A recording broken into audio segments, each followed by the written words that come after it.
Hi everyone, and welcome back to English Without Borders. I'm Kayla, your American accent, fluency, and confidence coach, here to support you in your English language learning journey.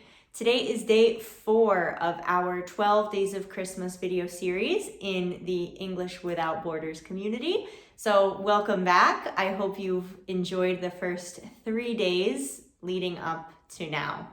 Day 4 is going to be all about some Christmas expressions and idioms that are the most common ones that I personally hear during this season and are very useful to use actively in your English vocabulary during this time of year. You're going to hear 10 different expressions here that we will go over with some examples. Please let me know if you have any other examples or questions about these vocabulary expressions and idioms in the comments below after watching this video.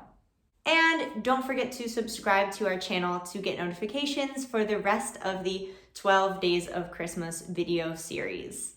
Our first expression that we have is Christmas or Santa came early. So we use this in a situation when something good and unexpected, normally unexpected, happens. So for example, if my friend Jill bought a new car and it was a surprise, something we weren't expecting, we can say, I heard that Jill bought a new car. I guess Christmas came early this year. And we can replace the word Christmas with Santa as well and say, Santa came early this year. Number 2, we have the expression, Christmas comes but once a year. So this is an excuse to overindulge or to consume too much or a lot of something, especially when it comes to food, drink, and gifts during the Christmas season. So it's to say that you want to take advantage that this time of year only happens once, and really soak up or enjoy all of those moments and the food and the drink as much as you can. So we could say, for example, if my friend offers me another glass of wine, perhaps I've already had a lot, and she says, oh, would you like another glass of wine? I could respond and say, Christmas only comes once a year, fill me up. Our third example, skating on thin ice. Now, this isn't necessarily Christmassy. We can use this during any time of the year, but it's wintry, so I have included it in this list of common expressions and idioms. So to be skating on thin ice is when you are in a precarious situation with potentially dangerous consequences. So imagine yourself, if you are ice skating on ice that's very thin, it can break at any moment and you can fall in the cold water and get trapped, for example. So that's where this expression comes from. An example sentence we can use here might be, he was skating on thin ice when he accused me of eating the Christmas cookies. So perhaps I get very angry that he accused me of doing such a thing, like eating all of the Christmas cookies without sharing. Our next idiom is, don't look a gift horse in the mouth. So the meaning of this expression is that you should never be ungrateful for an opportunity, no matter what the opportunity is. So even if it is not what you were expecting, an opportunity is an opportunity. So you should take it and be grateful for it. An example of this expression could be, it wasn't the opportunity I had hoped for, but I accepted it anyway. I didn't want to look a gift horse in the mouth.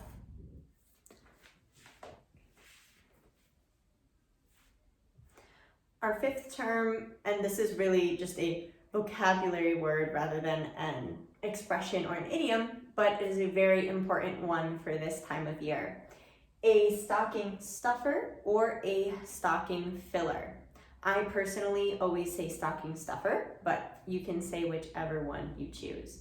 Now, these are small, normally inexpensive gifts that we put in our Christmas stockings every year. So apart from the gifts that you may find under the Christmas tree, We have Christmas stockings, which look like big long socks that we hang by the chimney, and that's where you put little tiny gifts for Christmas morning. An example to use this term in a sentence could be, I didn't have money for expensive gifts this year, so I got my family stocking stuffers.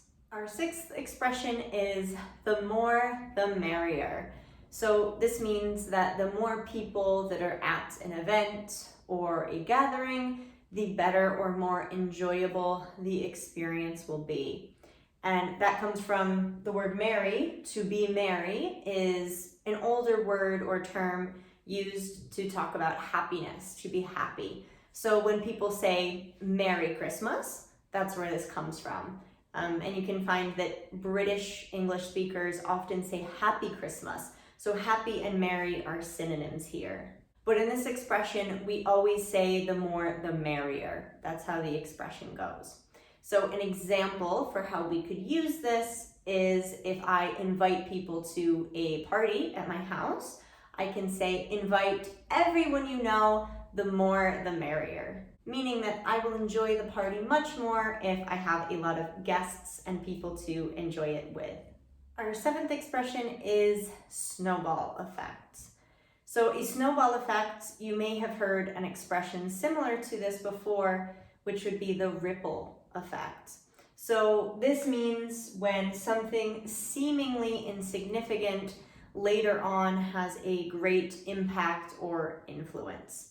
So with a snowball effect, we have the image of if you start to roll snow, starts as a small snowball. But if you keep rolling and packing more snow onto the snowball, it gets bigger and bigger and bigger.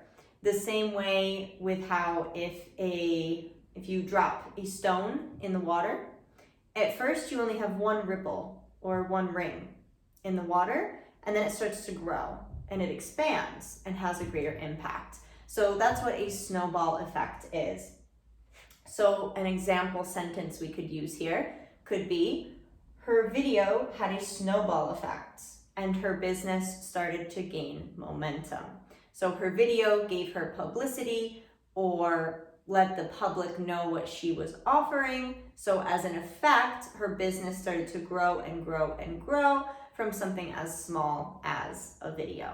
Our next idiom, to light up like a Christmas tree. So this is when you become really, really happy. Your mood dramatically changes and becomes better as a result of seeing something or receiving something. So an example that we could use here is if I receive or someone receives as a gift a new puppy as a surprise, then we could say, when she saw her new puppy, she lit up like a Christmas tree. And that's because your expression becomes brighter, happier, and merrier, just like the lights on a Christmas tree. Our ninth expression is to ring in the new year. So this is when you have a party or you go to a party to celebrate New Year's Eve on December 31st. And this expression comes from all of the bells and whistles and noises and sounds that you will hear when the clock strikes 12 on New Year's Eve. So an example for this expression, we could say that this holiday season, I'll ring in the new year with my family, which means that I will be partying or spending time with my family during New Year's Eve. Our 10th and final example here has a couple of variations and is one that you will definitely hear during the holiday season. So we have the first expression, bah humbug, bah humbug. And if you know of the story A Christmas Carol, the book by Charles Dickens, it also has many movie or short film variations as well.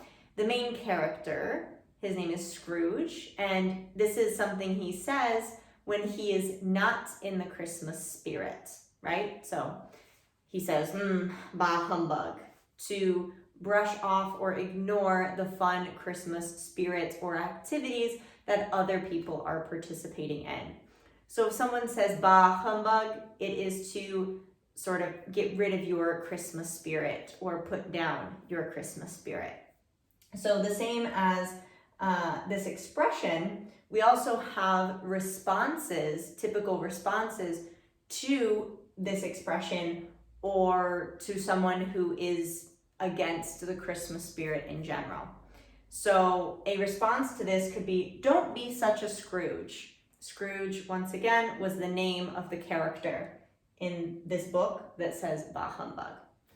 And don't be such a Grinch. That is another term we have that also comes from the book The Grinch, or How the Grinch Stole Christmas. So the Grinch is another character that tried to ruin the Christmas or holiday spirits of other people. So if we say don't be such a Grinch or don't be such a Scrooge, that is in response to someone who doesn't feel Christmassy. And additionally, we can use Grinch as an adjective and say to someone, don't be so Grinchy. And that could be similar to saying, don't be so grumpy or don't be so unhappy, okay? So to put this in an example situation, let's say that I say to my dad, hey, let's put up the Christmas tree. And he says, bah humbug, I don't want a Christmas tree this year.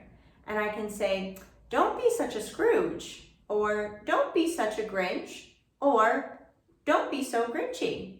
All right, guys, so that's all for this video. I hope you enjoyed these 10 Christmas expressions and idioms that are really, really likely that you'll hear around this holiday season. I challenge you to use these expressions and idioms within the next few days yourself. Anything that you weren't familiar with, please write it down and try to put it in your own words or your own examples a few times. And be sure to join our free English Without Borders classes so that you can try and use these terms when speaking with me and your other classmates during our free sessions. If you have not yet joined our free sessions, please feel free to join by looking in the link in the description box below of this video. We have free classes every Monday, Wednesday, and Friday, and we'll be doing some really fun Christmas activities in these upcoming weeks. So I hope that you will join us in for the fun. The more, the merrier. I will see you tomorrow in day 5.